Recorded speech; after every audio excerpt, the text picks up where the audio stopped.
Now hey guys, welcome back to the channel, another Swiss 001 video, and welcome back to the flight simulator, and we're back, and we've got a Concorde in front of us. Oh wow, finally again flying this Concorde. I've missed flying this plane, genuinely, I always do, because it is such a special plane indeed, what can we say? I mean, this plane is so out of the ordinary, it's, you know, unlike any other airliner in every perspective. It is, it's obviously like 3 times as fast as an airliner, not only that, but, you know, it flies at an altitude of 60,000 feet, very much crazy. It has a very interesting cockpit that I have zero idea how to use. Really, look at all these switches that all actually do work here in the flight simulator model. This is actually a very well modeled flight simulator aircraft, very much close to real life, which is a little scary sometimes too, because now again, I'm not that experienced of a Concorde pilot, which sometimes can be an issue. This plane is incredibly hard to fly. Not only from the handling itself, but genuinely everything. But yeah, this plane, I'm just always amazed by it. It's so interesting, of course. But you know, I was talking earlier about altitude. Yes, this plane can fly at 60,000 feet, which is absolutely high. You know, the pretty much highest a normal airliner, like a 747 can go, is like 45,000 feet to the maximum. That's really just on the edge already, though. So 60,000 is quite a number. Holy moly. I mean, how much is that in kilometers? Here's a Wikipedia performance page. Service ceiling, 60,000 feet, 18,000 meters, indeed. Very much crazy. This thing can even fly at almost 5,000 feet per minute.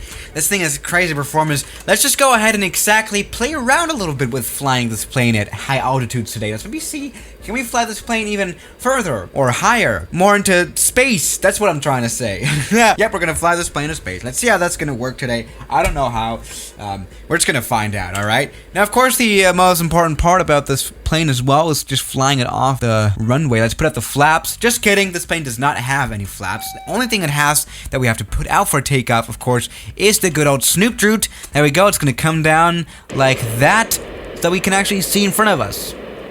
Very nice. This is, again, very nicely modeled plane, and the snoop droot is down. Let's just go ahead. Let's just see if we can actually take off out of this pretty small airport here in France, La Mole Airport, with its 1,200 meter long runway. I don't know how this is going to work. We're just going to find out. We're already at 160, 70 knots. Let's take off. Come on, you can do it. Oh, tail strike, but some trees as well. But let's go ahead and maintain some flying. There we go. Put that landing gear up and see if that's gonna work right here. Yep, there we go. We're gaining altitude and we're gaining speed.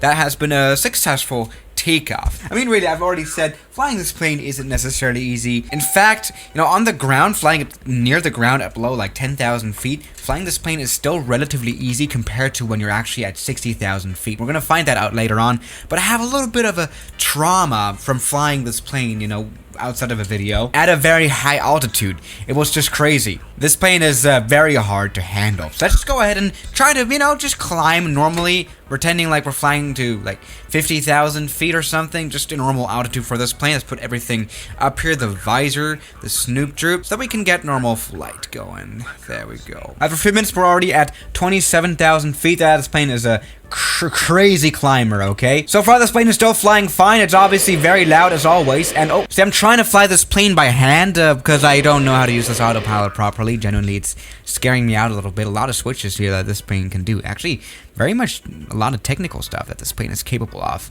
Auto land, go around function, interesting. See, flying this plane is a little bit of a challenge, but you know, we're just facing this along. At 34,000 feet now. Weren't we at 27,000 feet like a minute ago? Yes, we were. See, this plane is crazy when it comes to climbing, but this is still only half of the altitude that we have to reach today, just to put this into perspective, okay? 10,000 feet later, 46,000 feet, almost 1 Mach.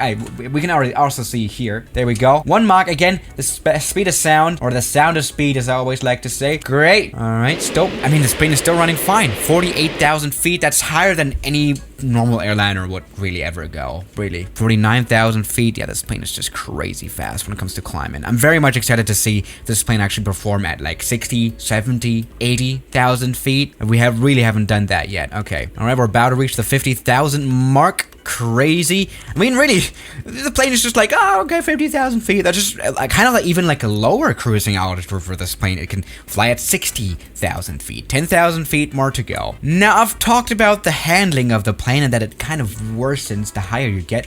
And I can feel that too. It's I can see where they're going with that, generally. It kind of feels like, oh no, please don't do any wrong movement of the plane, otherwise it'll completely fall apart and crash. Yeah, you kind of feel like it, which is why, of course, it is needed to turn on the autopilot normally. I don't really know how to use it, so I'm just gonna not care about this. See, we're always pro flight simulating with this one. But I'm definitely having some mad respects to the former pilots of the Concordes, definitely. A few minutes later, we're now at 57,000 feet. You know, this is still a normal altitude for this plane, but this plane, you know, I kind of feel like it wants to just, you know, level off, chill out at this altitude. This is just very comfortable here.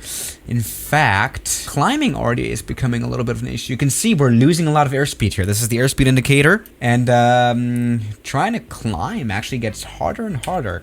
Damn. Of course, as the air here gets thinner and thinner, this plane gets slower and slower too, because the engines are less effective, because they work only with air, which is definitely the limits of every plane. It cannot fly higher than 60,000 feet, right? Because we have normal jet engines. I mean, there could be a possibility to also use rocket engines in this plane, which would be able to probably catapult this thing into into the orbit. Let me give it a little bit more speed boost here. So far, so good. This plane is still flying somewhat smoothly. That's nice to see. But we're starting to really struggle with the performance of this plane. Doesn't want to do any more climbing. This is where you would just, again, level off the aircraft. Flying higher, though, we're just gonna see about that. Power, a little bit more boost towards the skies. 58,000 feet, getting closer to 60, more and more. And I put the landing gear down. Oh, I put the landing, guys. Oh, that was down for me. There we go. Okay, now, moment of truth. 60,000 feet. 60,000 feet, everybody. We have now reached the maximum ceiling altitude of this plane. And by the way, let's check out our location. Let's see how far we have already flown. There we go. I mean, we have left the coast of France behind us. Very great. See, we're descending already again. Because this plane, again, I think it doesn't really want to go to 60,000 feet, does it? I mean, it does kind of hold its altitude, but it doesn't like it up here, does it? Okay, let's go ahead and then climb a little more, stretch this plane out by quite a bit. There we go. We're losing a lot of speed right now. We can see this plane. No, it doesn't want this. It doesn't want this. We need more powerful engines, I'm guessing. But let's see. We can find out what is really the limits here. We can also, by the way, see... Can we see some stars? Some stars showing up, because we have reached an altitude where you can really see the curvature of the Earth. No, the Earth is not flat. This video definitely goes to prove it. Just kidding. It's 65,000 feet. Crazy. Please don't die. See, we've reached an altitude where the plane just barely is able to even hold stability. It can happen like any moment now where the plane just, you know, falls off like this, you know, it just falls back, and we're all doomed to death, okay? Great piloting skills as always, right? So, this is the thing now. We are at 60,000 feet, 61,000 feet. 3, 2, 1, 59,000 feet. This plane really is not comfortable up here. I mean, maybe we can use some cheats, maybe cut out the climbing part and just jump directly to like 76,000 feet, far beyond the limits. I think we can actually start to see some stars, right? We can see some stars, isn't that nice? Yeah, no, barely being able to hold the altitude here. Some more power here. Nope, just will fall down most probably. I mean, we can try some even higher altitudes. How about like 200,000 feet, huh? Now we have generally reached some serious altitude where we can see the islands of Corsica and Sicilia, I'm thinking, and you know, the south of France, pretty much, with the Alpine Mountains included. I mean, we can even see, yep, here is of course the island of Mallorca, and there's Spain here too, see, and a crazy altitude indeed. So this is interesting to see now. We've already lost like 20,000 feet now. This plane is literally starting to fall down like a rock. Genuinely, we're falling down like a rock. This has become pretty much crazy. So yeah, guys, thank you so much for watching today's video. And I'll see you guys tomorrow. As always, good night. Here on YouTube like Block, Mubarak, Junk in the Trunk, Rafal, Oman the Human, DJ Straw, Deload, Tyler Park, Ian from Osk, Gurkham, Stefan Smeethofer, Moritz Wellhausen, Tuppy Cook, Great Crime but John, No to You, Laird Islama, Government Pasta, Calamity Airlines, Kelly Chaos, Philip Cherrier, Signs, Maz Killeg, Rodolfo, New York, Ollie H, Blue Aviation, Cheese Doritos, Shadow.